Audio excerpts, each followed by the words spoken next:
Thank you. I thought I should, in case you didn't hear, my wife has put me here, Janine, and she, in case you didn't hear, she restored the gardens at Lorenzo. She's worked there for 31 years, so if you ever have a chance to see it, they really are beautiful. And they're from a plan from 1914, so it's 100 years this year. Bill Casey asked me to speak to you tonight, and he said, start at the beginning. So, with that in mind, I thought I think we can all agree that I was a very cute baby. And I grew up outside of New York. Did not come from an agriculture background at all. My parents were born and raised in Manhattan, and my father fought in World War II, came back, and got married and moved to the country, which was Portchester, which is outside of New York. And he worked in New York. My grandparents were in New York, so we were sort of in the shadow of New York. And for some reason, I got it in my head when I was 12 that I wanted to be a farmer. I'd never been on a farm, but I just thought that that would be a great thing to do. It really started with a 7th grade science project, germinating seeds. And after they germinated, I had to put them in a garden, so I made myself a garden and then sort of thought, wow, I want to be a farmer. So I went to Colesville, where I met Janine. We graduated in 1975, and then went to University of Vermont for 2 years. Worked at Shelburne Farms. I don't know if you're familiar with Shelburne Farms. Started there. I did not know anything, and I didn't know how many pits a cow had, really. And when after a couple of years working there, people were fired or left, and I found myself managing the dairy there. So from there, we worked at a couple of other farms, and then I got a job with Genex, or which was called Eastern AI at the time. And this is what I looked like when I got that job. And I was, well, we all have changed in the last 30 years, I guess. So I worked relief in Vermont, and then when this area came up for grabs, I jumped at the opportunity, and we bought our house in 1982. And we've been there ever since. We live just north of Casanova Lake. We have an 80-acre farm. At the time, we just wanted to have enough land for our 2 horses. And we kind of got more than we bargained for. So we started out, oh, I'm sorry, I didn't like, what's going on here? How do I go back? Oh. All right, well, I've been known for making oh my God. Christmas cards for my members, and I have a few examples. So when I joined a team, I had to do it with my team members. So each year I had to come up with another gag that had to do with the bull. Oh my So God. me versus the bull. And this one is in Rome. This is at Tommy Barton's in Pompey. Are they nice? Were they nice? The bulls? Yeah. Well, we never had any mishaps. So. No, when they- In the later years, we were able to Photoshop, so we could do more daring things.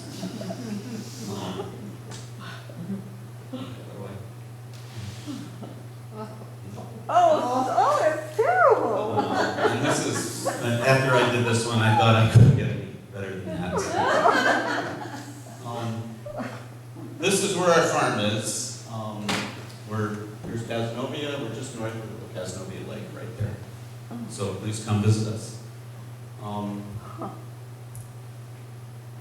And we have a petting zoo. And the reason I included this photograph is because this was our daughter Ginger at the time. She was what looks like maybe 3 or 4. And she's the reason we went to Kenya. So I thought I'd tie it in. Oh, this is happening by itself? Is that the idea? We have corn mazes each year. Can we stop it from doing that? We have, each year we do a different corn maze, and we have a different theme, and that was our first one.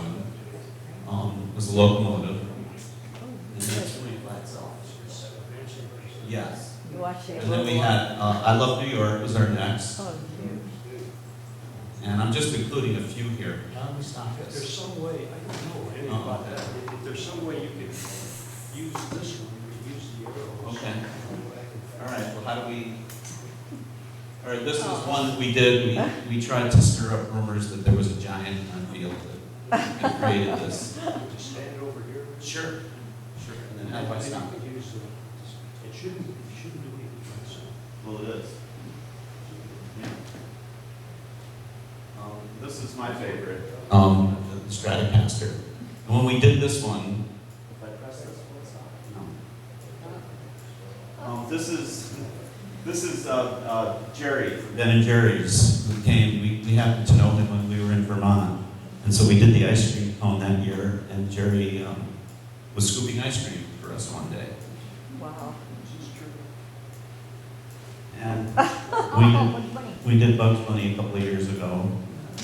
And I have all these. I wish you would take. We have these in postcard form, much better images, really. And so I wish you would take one of each one with you. How do you do that? Do you have to be doing up and down? I can't answer because the slides keep going. Okay, all right. Okay, got the next one. We can't pause this. Jimmy, This is solar. are you in iPhoto? What's your, It's on his computer here.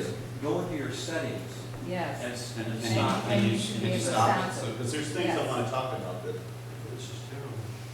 Go, I don't know Can we what. go backwards? Whose computer is it? Go backwards.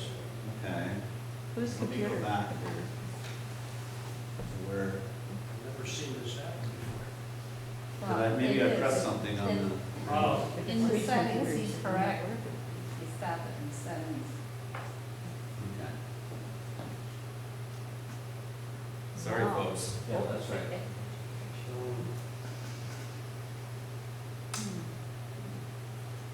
So I'll answer your question about how I set it up. I'll trying to figure this out. The earlier ones, I kind of would put it on graph paper, and then I mark out a spot in the field and put a flag there, and I paste it out, and just try to figure it out by pasting it. But I figured out a neat way to do something a little more intricate. The last 2 years, I got the field of the field on the phone, so it covered up the whole phone image on the screen, and then I took I did it with this one on the United States, and I got a map of the United States, and I shrunk it on the computer so it was the same size as the field on the phone, and I traced it on plastic, and then I taped it to the phone, and then I walked around in the field, and I kept the blue dot on the edge of the. Hit slideshow. Yeah, what? Hit slideshow up at the top. Okay. Hit slideshow. Let's try it.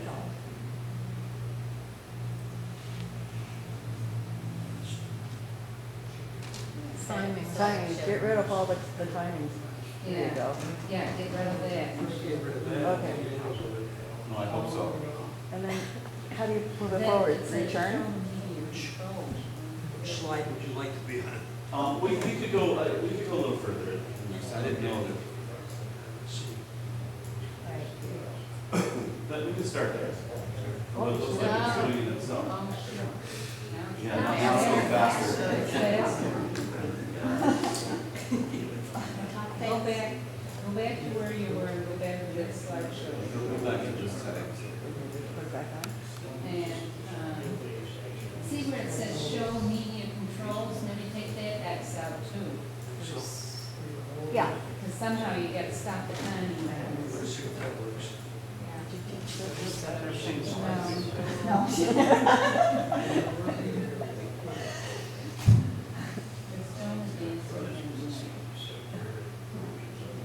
Nice train. So far. Okay, now how many? Now let me. Now Now let me you do this. use that. All right. No, I unplugged it. Oh, you want to plug it? Yeah. Oh, You know what, it's fine, I'll do this. This is better. So you just This press is the, fine. This is See fine. if that works. Okay, am I too loud or? No, is you're not. Everybody's hearing me fine, okay. So, I was explaining how we set it up. So, this was 2011, or 2001, and so we got a lot of attention because of 9/11. Sort of took on new meaning. And then I showed the giant.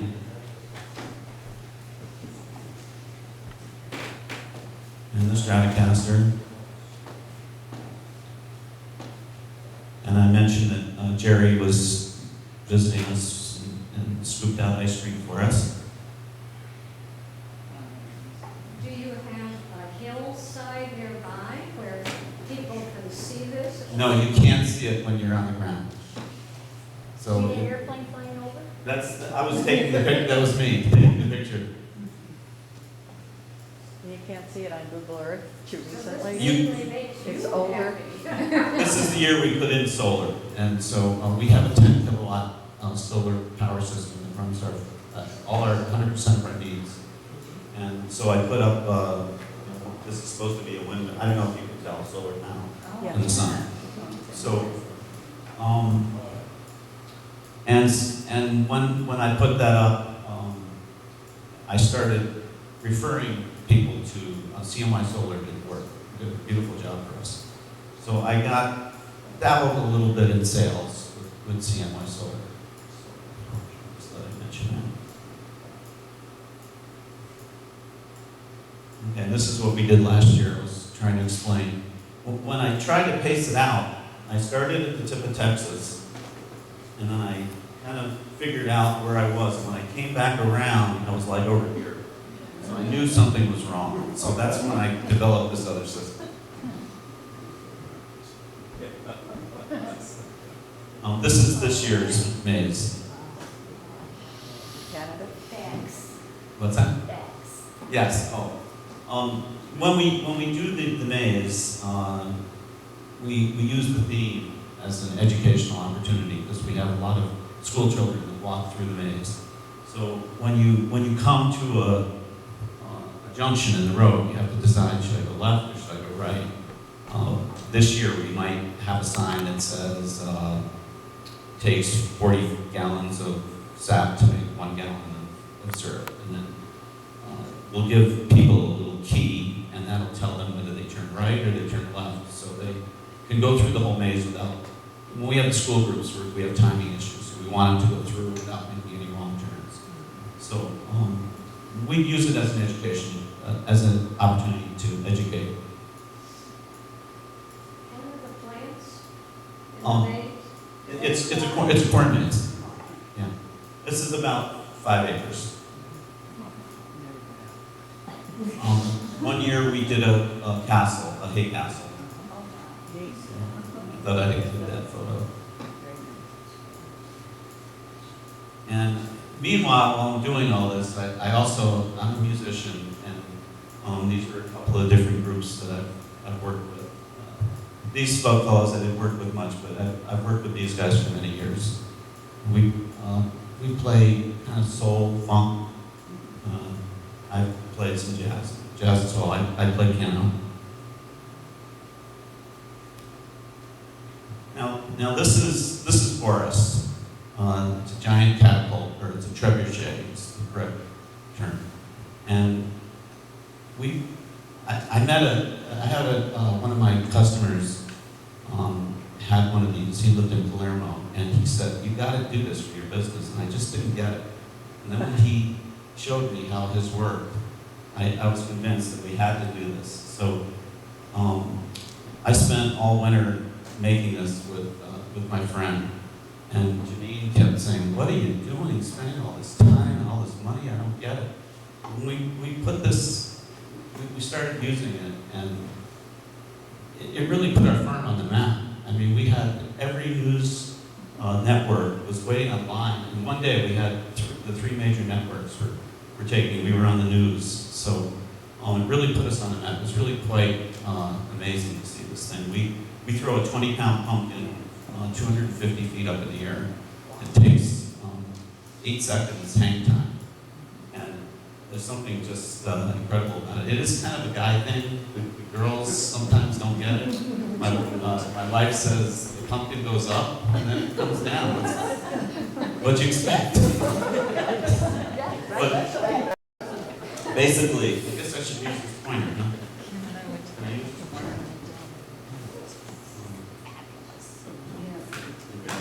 pointer? There's a counterweight, it's about 1,500 pounds, and there's a pin here that's holding up the whole show. When I release that pin, the counterweight comes down, the pumpkin's in the tray, there are 2 ropes here and a sling the pumpkin sits in, and so when this goes down, it flings the pumpkin around like that, and that's what you're seeing right here. And it releases at this point, and then it goes up, and then definitely comes down. It's about 250 feet. And we're not trying to go for distance, we really want to go for height, and we want to see a spectacular splash. Tom has seen it, and you can vouch for it. We saw it with watermelons, Oh, that's right. We saw that. which was just as exciting. Yes, but they're much more unpredictable. I was a math teacher in my earlier life, and I'm just astounded by what kids could learn by being able to see the path of Yeah. What's that stringy thing?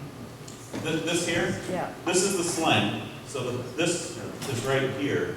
oh, and it's attached to a Yeah, rope? see, I mean, I don't know how much you want me to get into this, but the rope is attached here, and then the sling comes around like this, holds the pumpkin, and then another rope comes in here, and there's a ring that fits on a little post.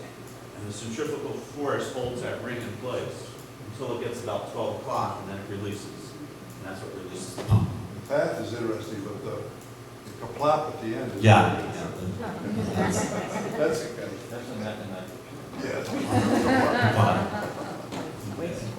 So now I'll get into the rhubarb. About 5 years ago, we put in rhubarb. I put in, first put in 250 plants, and we put in another row.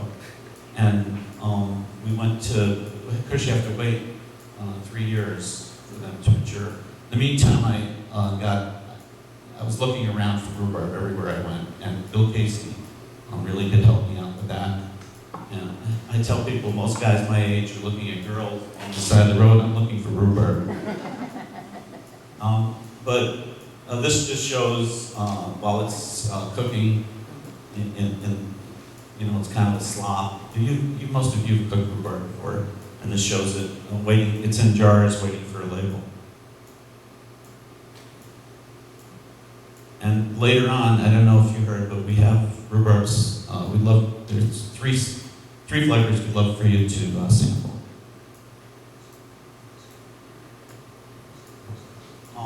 I thought I'd mention this as well. I put in 2 acres of strawberries over at Clear Path for veterans. I don't know how many of you are familiar. It's a wonderful organization for veterans. And this is a picture I took this spring of the field. We had tremendous yield there, so I've been involved in that as well. Okay, so now I'll get to our trip in Kenya. I did forget to mention, this is another product that we offer. This is we call personalized pumpkin. And what happens is when they're small and they're soft, I scar them. And I usually most of them are just random names. And I hope that somebody named Joe comes and picks the pumpkin. But I do some that are like this, and I didn't know it was Chuck's birthday, but.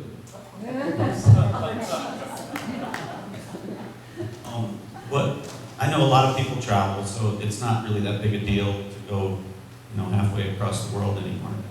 But we did see a different side that I think most people do when they travel to a country like Kenya. My daughter Ginger, she's 26 now. She 27. She studied global health, and she got a Fulbright scholarship to do a study in Kenya. And the study involved, I know this sounds a little bit strange, but the study involved how to disseminate information about AIDS through dance, and if that's an effective way. And in their culture, dance is much more utilized than in ours. And also, they don't talk about sex, they don't have sex education in a formal setting. So this was a way of trying to disseminate the information. So she was studying if this was effective. So she was there for a couple of years, and she's kind of been in and out. She's going back on Friday. She has a job there for 15 months. She speaks Swahili fluently, and so we were able to go places, because Kenya is not really a tourist destination. Unless you take a safari, it's really, it's not really conducive for tourists. But just to review geography, this is where Kenya is, right on the equator. Most of the, well, I'll show you the next slide, will show you exactly where we went. There's Nairobi, this is where we started. We went to Kisumu, and we also went to Masimara. So those are pretty much the high points. This area here is not considered safe to go to. I think Somalia is right here. This is an area that she doesn't feel is safe to go to. So What about Mount Kilimanjaro? we did not go there. I mean, is it safe? I don't know. So we went to this one place that had giraffes that you could feed, so I thought it's a neat slide. I took pictures, I know this sounds strange, but I took pictures of urinals everywhere I went. Now I had to cut down the number of slides, but I did not want to leave this out, but this is one of the nicer ones. How does it work? Okay, this lady here, Ginger told us she's going to the market to get some what was it, kale? And this lady, this was the market, this lady just had a little stand, and she had some kale and some other things, and she cut it up, and it would have taken us an hour, but she just kept turning and cutting it, and then, I don't know what she made. Skooma. She made skooma with it, whatever that is. But it was pretty good. This is the orphanage that Ginger first went to when she first went to Kenya. This woman, she's a German nun, started this orphanage. She really was quite an amazing lady. And this little girl here, she really, Ginger kind of took an attachment to her. This is obviously my daughter Ginger right here. And she just took an special interest in her. Yeah, she sends her money once a month or something. Oh, here's another interesting urinal that I see. Then we went to this. It's called Seven Falls, I think, and it's really quite beautiful. Although the water, you can see, is kind of murky, as most of the rivers we saw were that way. There were kids up on these cliffs, and they wanted you to give them money so they would jump off the cliffs.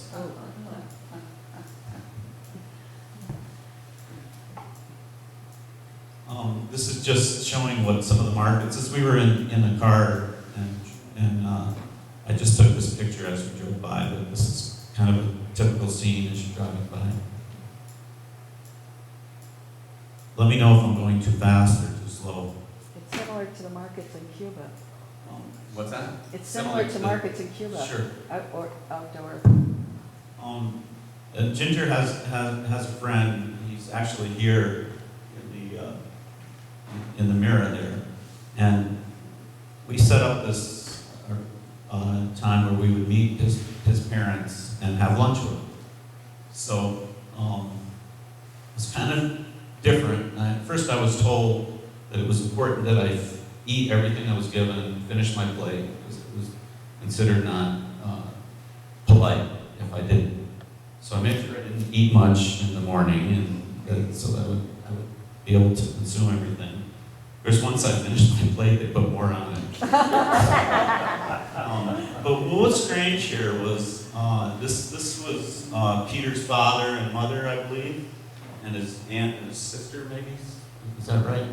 And what was strange is soon as they started serving us food, the women just left, and except Janine, and we just sat there, and the women served us. And it just seemed strange to me. It is. But also, while we were eating, there was a TV here that was blaring the whole time we were eating. He was taking phone calls. It was just kind of strange. It was different, Ambiance. than what we would expect here. It's-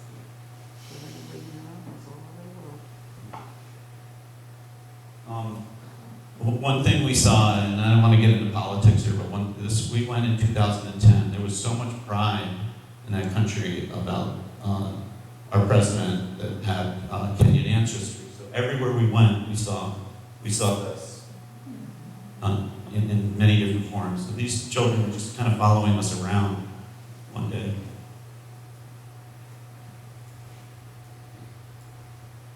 This was taken from a bus, and we were on our way to Kisumu, and this is a tea plantation. And these are people filling up bags of tea. It's very beautiful. And this is right outside of Kisumu. Here's a trash dump and people picking through the trash.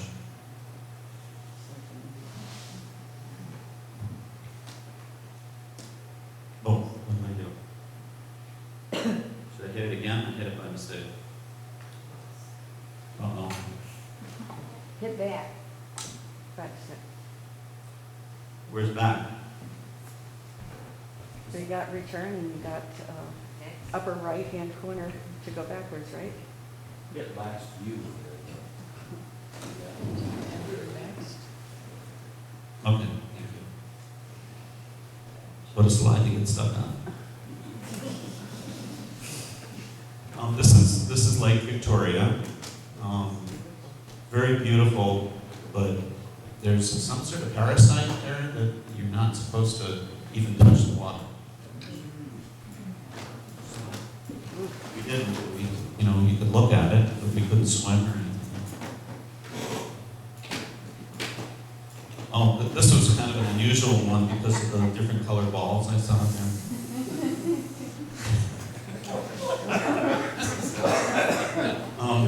Here's a place that Obama snacks, and they have, these are the things that the samosas, I don't know if you've had them, they're really good.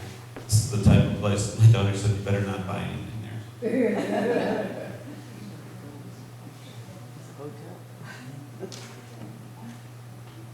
Oh, this is in Kisumu. As we read this, I don't know if you can all read this, but here's a doctor, and it says, this is what he cured. It's one with bad luck, and then they have the translation. Pregnancy problems, cancer, low libido, gonorrhea, syphilis, diabetes, TB. What is that? Diarrhea. Oh, diarrhea, asthma, education, promotion, court case. Wow.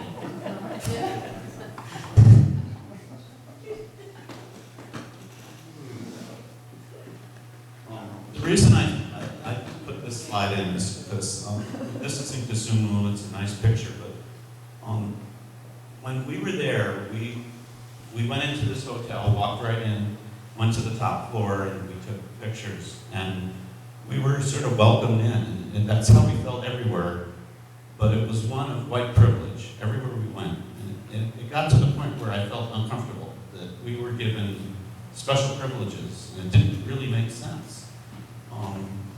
After all, the British had really exploited these people, but for some reason they felt, I think it was explained to me it wasn't so much white privilege, but we're obviously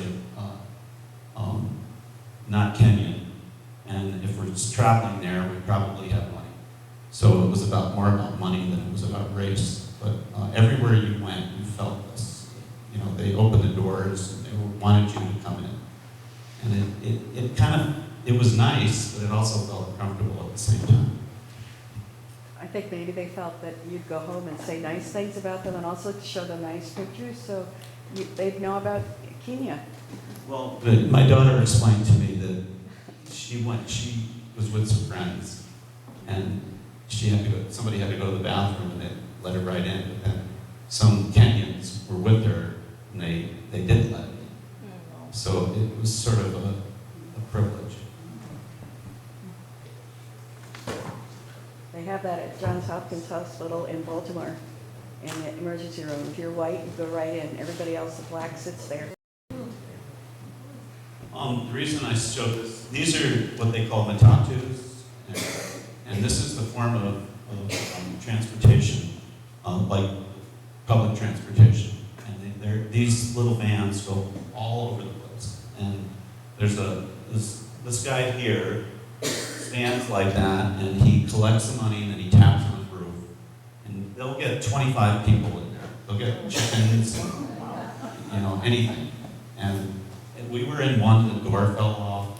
And then sometimes you stop, and you have to stop, and there's a policeman with a gun. And they have to pay them a bribe so that they can continue on. It's institutional.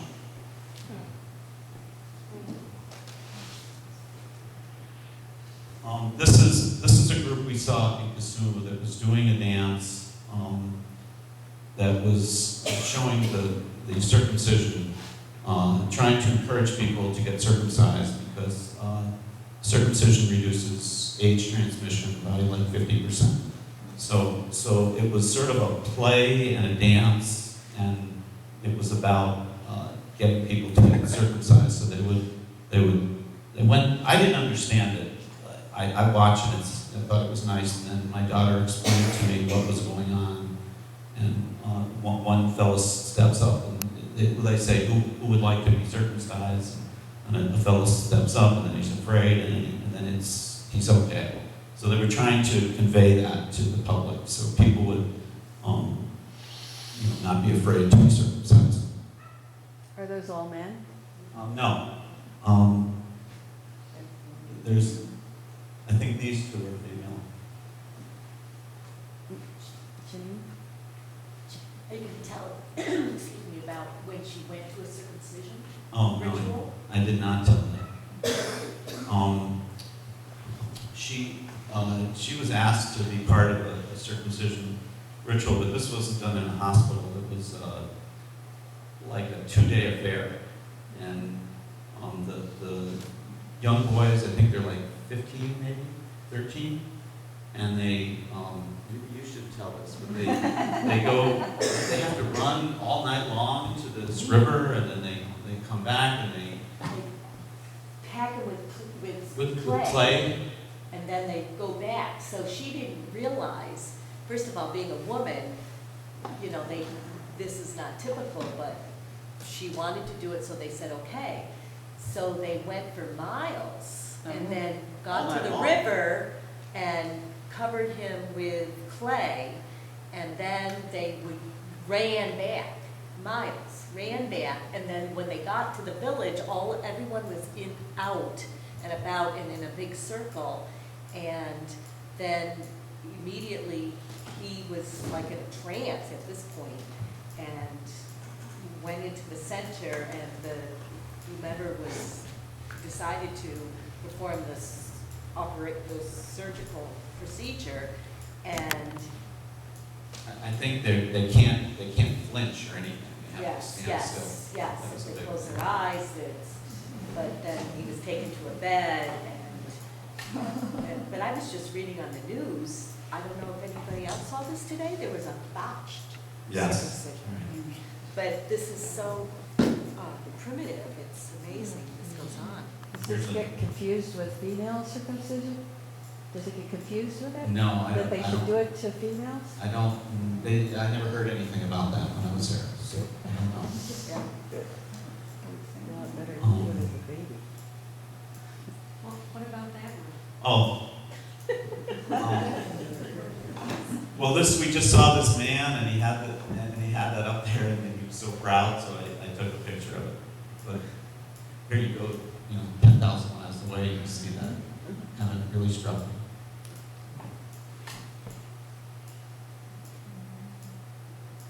Well, I thought this one was quite interesting because actually this is the kind that we would see quite often. And all kidding aside, I don't know if you noticed Janine walks with a cane, and it was difficult.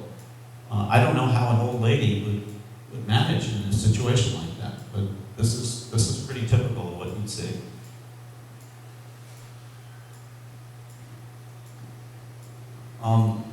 I got to ride around with, whenever I go on a vacation, I like to look at farms, look at cows, and kind of annoys my family. But I spent a day with a Gen X rep, or a CRI rep, which was the company that I was with. And I found that to be really the highlight of the trip for me, to go see how dairy farmers do things. This was a female technician, and I interviewed her, and she was kind of close. She didn't say much, but this was her vehicle, and so I took a picture of her. This man here owned. He was a trained vet, but he owned pretty much this whole town. I mean, he owned the hotel, he owned a feed store, and everything else. And he was quite interested to talk to me because we had some innovations that they were not allowed to use. For example, we're using gender-selected semen pretty readily here. So dairy farmers can breed a cow and get a heifer almost every time. And they were not allowed to use that. He was quite interested in that. He was also interested in, we use genomics, which is, we can get the proof of a bull with a hair sample and know whether that bull is any good when it's a calf, instead of waiting for them to raise the bull and get progeny and then see how the progeny do, so that it really shortens the genetic interval. So anyway, he was interested in that, and here he's got our investment guide right there.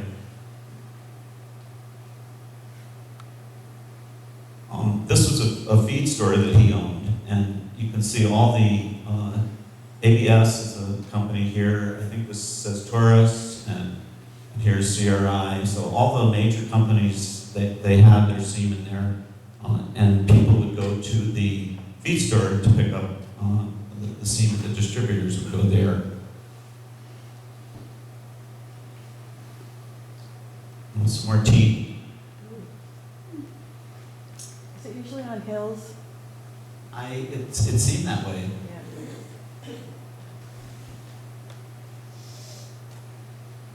I thought this was kind of funny to see the camel on the worm. And this was at a feed store. This slide is kind of blurry, but I really found it almost amusing because people there knew nothing about customer service. They really didn't, they didn't service you with a smile. But if you read you want me to read it to you so you don't have to get a headache? No. It is from Mahatma Gandhi. A customer is the most important visitor on our premise. He is not dependent on us, we are dependent on him. He is not an interruption on work, he is the purpose of it. He is not an outsider on our business, but he is part. We are not doing him a favor by serving him. He is doing a favor by giving us an opportunity to do so. And I thought that was great, but it was opposite of everything we saw. This is a 250 cow dairy that we went to. And after questioning them, they were really getting quite good production on these cows. Some of these cows were making, I think they were averaging 70 or 80 pounds a cow, which is very good by our standards. Some cows were making over 100 pounds of milk. And you can see the silage here. The corn is quite longer than what we would feed. They got 2 crops of corn every year. And I was very impressed with the way these cows looked and everything about it. Do they grow sweet corn there? I don't think so. Now this is their silage pile. He said they were getting low, but they were waiting for the next harvest. Just to look at the housing.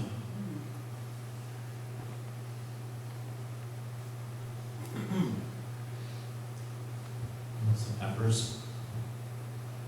I think they look pretty clean, well fed. culture than milking cows, sort of a California parlor type situation.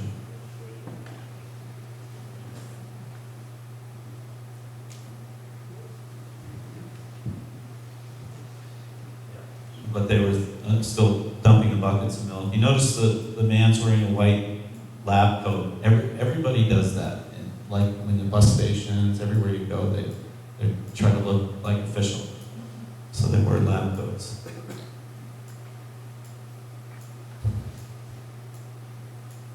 And then I'm not sure if the milk gets refrigerated first and then they put it in here, but this milk goes in here and they get a skid steer or something and they put it out by the road and then they pick it up. So it might have gotten cooled on the farm first, but then it just sits on the side of the road waiting to get picked up. Is that plastic or Yeah, metal? that's plastic. So it would get hot. Yeah. Probably gets processed, somewhere else. This is Jeffrey, the fellow that took me around, the Gen X rep, and this is the manager of the farm. One thing I want you to notice is look at how they're dressed. You don't see farmers here dressed. I'm not dressed like that today.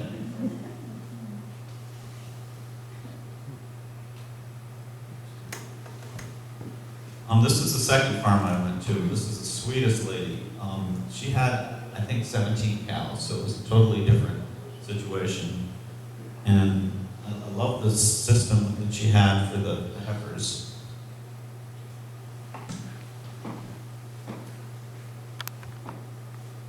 And one thing I asked Jeffrey if he could translate for me about the pounds per cow and what they were getting paid in dollars per hundred, which is, they're doing liters and they have a whole different money system, obviously. But best I could tell, the bigger farm is getting like $27 a hundred, which is pretty good. And the smaller farm is getting like 15. And they were just a few miles apart.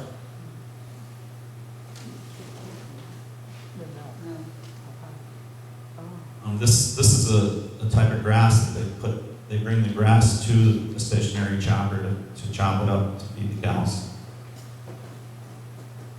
Do they export milk, or is this all I think it's local? for local consumption.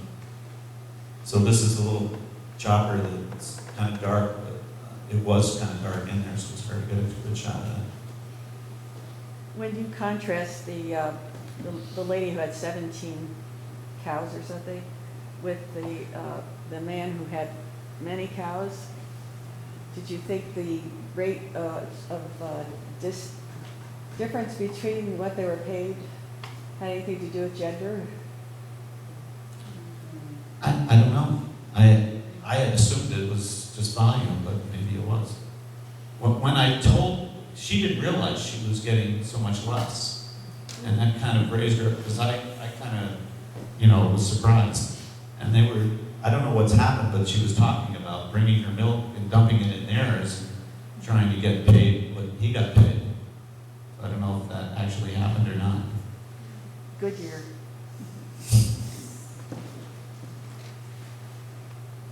While I was at his farm, the technician showed up. This is the technician on his motorcycle with it. His backpack, and he had the semen tank right there. How do they keep it alive? Oh, it's in nitrogen, just like we have, but my tank weighs 100 pounds. So it's in liquid nitrogen? It's in liquid nitrogen. But that's freezing it, right? Yes. Okay. And 320 below zero. And that keeps it alive? Yes. Indefinitely. But what I thought was amazing is here this guy's going around on a motorcycle breeding cows.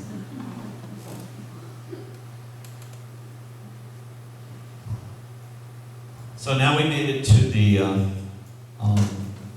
Masimera and Wildlife Preserve, and we had a driver who took us around, and it was really, these are the pictures you expect to see when you're in Kenya. Unfortunately, most Kenyans don't ever see this, but it really was quite amazing.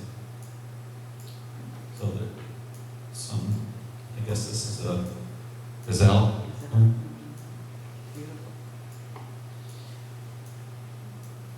This is how how close he got to our vehicle.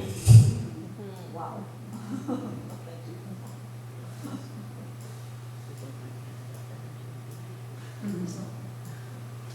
They've got to be the most beautiful creatures on here.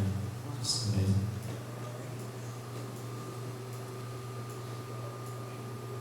Some hippos.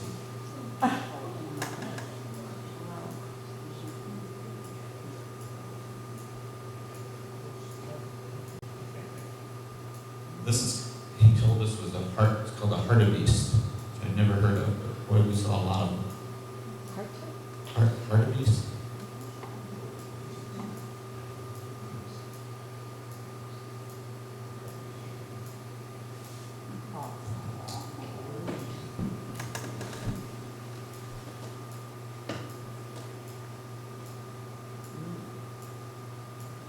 They really look so sweet, but I'm told that they're actually pretty vicious.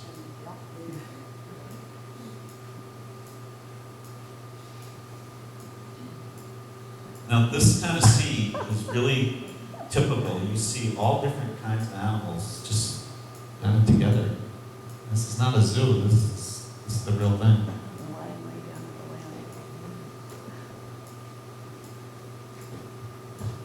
Okay, well, we went to a Maasai village, and basically you pay $20, something like that, and they're happy to have you come in and you can look around, and they'll try to sell you things. But it really was quite amazing. They live in these dung huts. We went inside one, and it is funny. Here, these people are living like this, and we called the guy on his cell phone to make the appointment.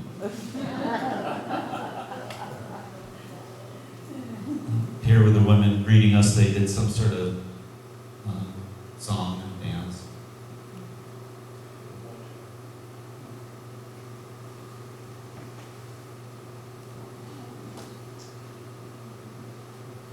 The Maasai are known for, they do a lot of, you see them in guarding places. They're used as guards, places supposed to be fiercely loyal. Are they tall? Do They're they supposed to talk? be tall? What's, Are they supposed to be tall? And That- height. oh, tall, yes. Yeah. Yes, very tall. I'm getting to that. Wow. Yeah. And then you notice he has no front, they take out their front teeth for beauty, I guess.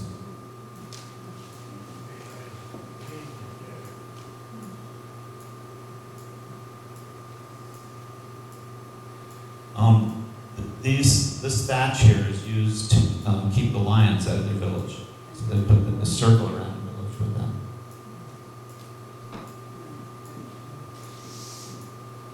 And then they do this ritual where they jump. And, I know they do it for the tourists, but it really is quite amazing. It looks like they're on a trampoline, they're jumping so high.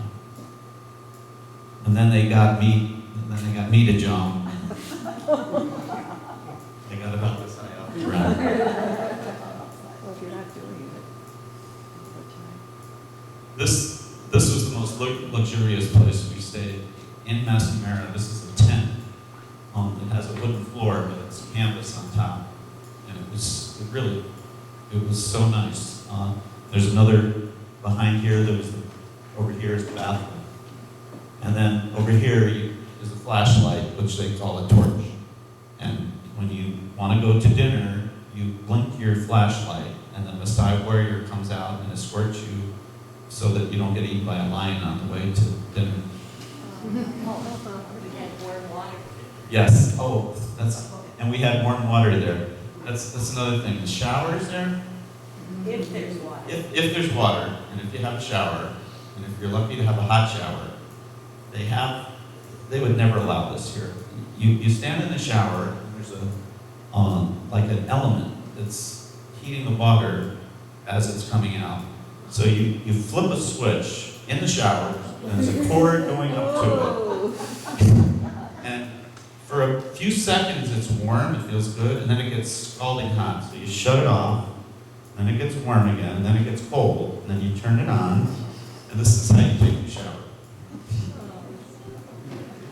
Was it a nice urinal? I didn't get they had a toilet there, so I didn't get any pictures of it. But I'll show you some more.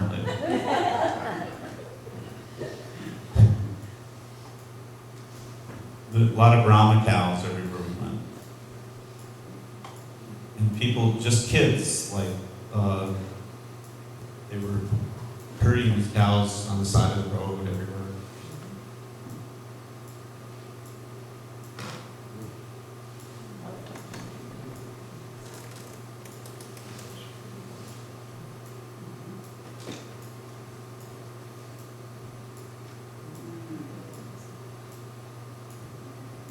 Leopard, right? Cheetah? Cheetah. You're right. Were you ever frightened when you were seeing the animals? No, we were in a van. There was no danger. A good van. Not the 25 people one. I was more afraid of the shower. Just a few of us. It was just, what? Just the two of us and the driver.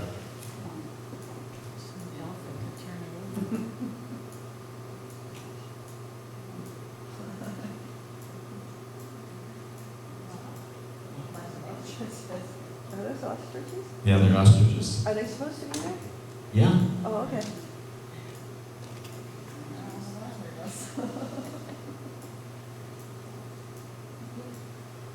I was the ugliest creature, but I was glad to have seen one.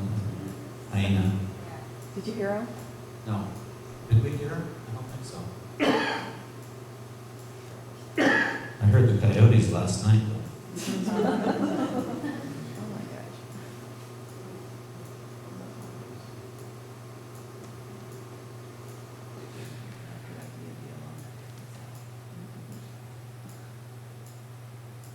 I couldn't figure out which picture to choose here, so we put both on.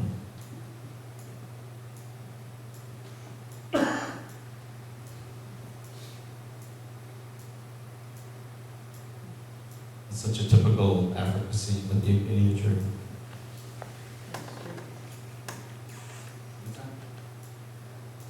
A typical kind of tree that you see with pictures of Africa, you know, that it's like this and then it's sort of like this. Yeah. This is a restaurant or like a hotel, and here's the Maasai warrior sitting there with his spear in case a lion should come. He's sitting on guard.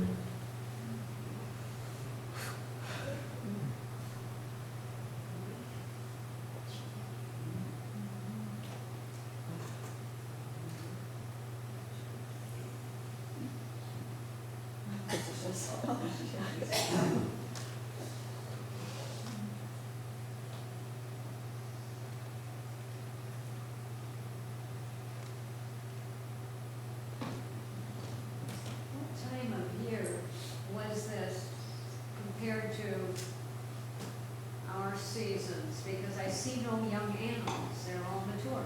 It's March. I thought it was February, so February, March, somewhere around in there. Before the rainy season? That's a good question. I don't know.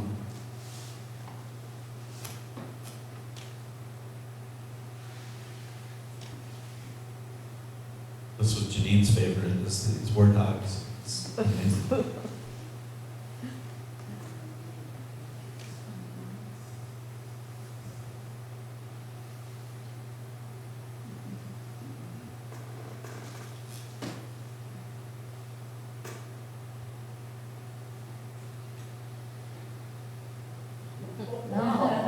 Now what do we do?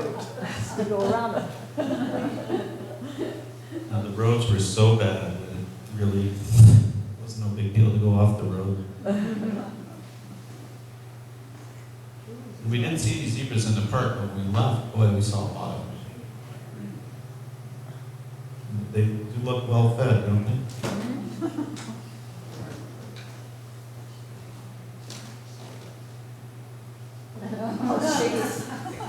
A double.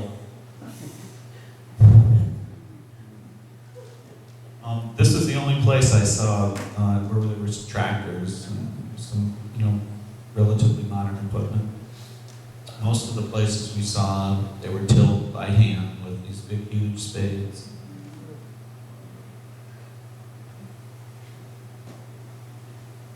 This is a typical scene. little boy just herding up his goats and his cattle.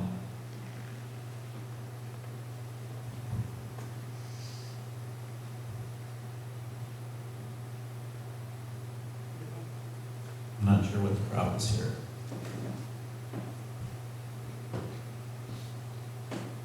We saw more donkeys everywhere. There's pretty much the mode for transporting goods. I think we counted like 170 between one village and another. They're just all over the place. It's like East Germany, right before the wall came down. Okay. It's no mechanization. You go on a train. You know, we think, well, this is a third world country or something. They have those kind of latrines in Latvia and Lithuania. You had a guest speaker on that. They have a place for you to put your feet and then a hole in the ground. It's not just in a third world country.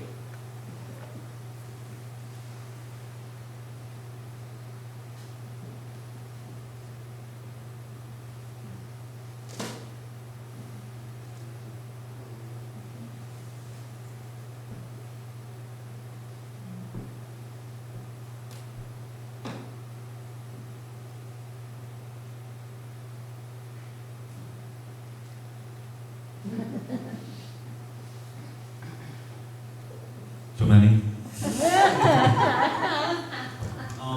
We went to a place called Kibera, which is outside of Nairobi, and it's the second largest slum in Africa.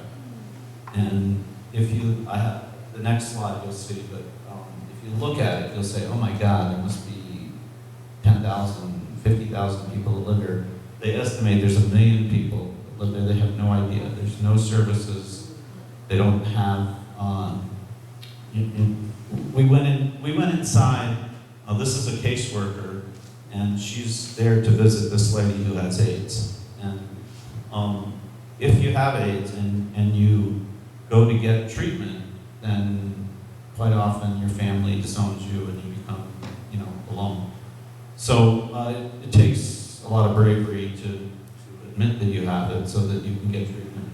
So we went there, and it's customary to bring some items, like we bought some flour and sugar or something, and we gave it to her. And then they asked me, do you have any questions? So I asked her, how do you feel? We were going to go out to lunch after this at a restaurant.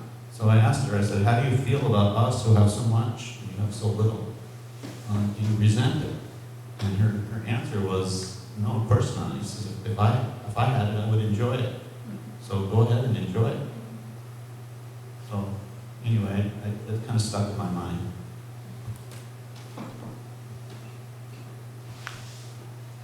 This is Kibera. And oddly enough, some people who have jobs, who are doing okay, choose to live here. And I didn't quite understand that, but that's the way it is.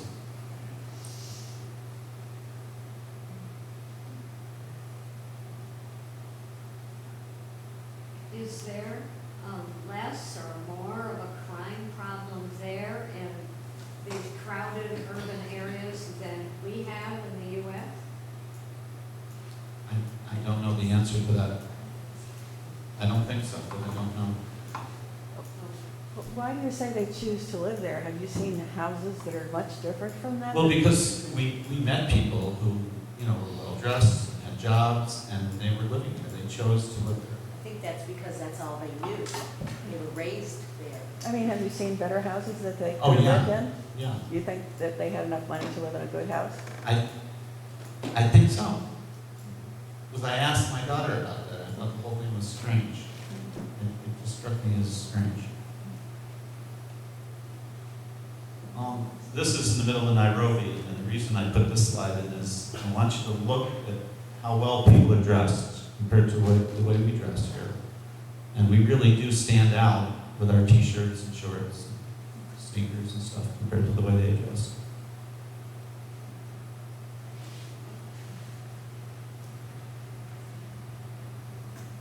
And this is right before we left. One last picture. And I I thought I'd close with this is Heathrow. This is Heathrow Airport.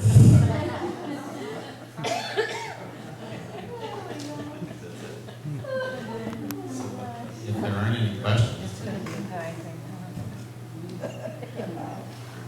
What are the agencies that are there helping people?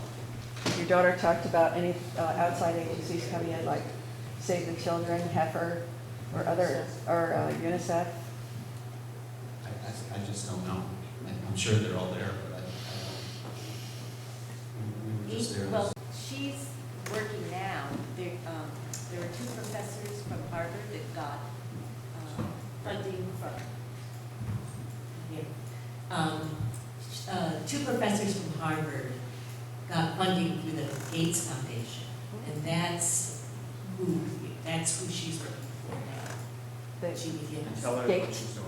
Is it- Maternity health. Yes. She is going, what happens is, women, before they give birth, they don't think about where they're going to be, not until they begin labor. In fact, she was with a friend when she was there before, and the friend started labor and thought, well, okay, I guess I'll go to my friend's house nearby. So under the program that she's directing is to see if it will help to give vouchers for women if they decide where they want to give birth ahead of time, give free vouchers for travel, and hopefully even that will help them go even before giving birth. So it will help the health. But it's a study, it's not just, Right, it's a study to see if it will help to give these vouchers. Well, is she The trying to get them to facilities. go better places or any place? Any place, any place. But the facilities that are there, not just to someone's home. Oh, they have to go to a facility. Facility, yes, yes. For prenatal care, hopefully. And it's paid for then. I think so. Yes, they're giving vouchers for that. For the The care. care, though, is the care, this I don't know. My daughter would have done a better job with this. She could have answered some of your questions. She's got good genes, she's gorgeous. Well, as I said before, I'd love for you to take some of these postcards. And if there aren't any other questions.